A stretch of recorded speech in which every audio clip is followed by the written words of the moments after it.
त्यानंतर बातमी आहे पावसासंदर्भातली। ठाण्यात सकाळपासून दमदार पावसाने हजेरी लावली आहे। वंदना सिनेमागृहाच्या परिसरात 2 फुटाहून अधिक पाणी साचलं, त्यामुळे वाहन चालकांना मोठा मनस्ताप सहन करावा लागला।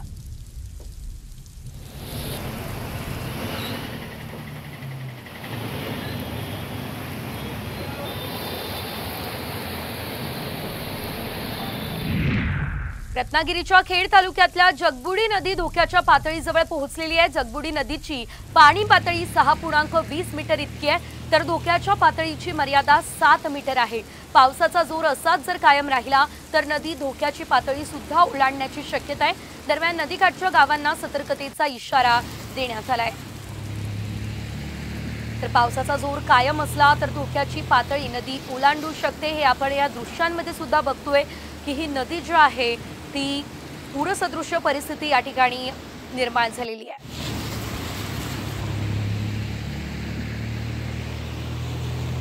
रत्नागिरीमध्ये जोरदार पाऊस झालेला आहे आणि त्यामुळे नदीच्या पाण्याचा प्रवाह सुद्धा वाढला असल्याचं आपण पाहतोय। नदीची पाणी पातळी तब्बल 6.20 मीटर पर्यंत पोहोचलेली आहे। मात्र जर असाच पाऊस पडत राहिला तर धोक्याची पातळी सुद्धा ओलांड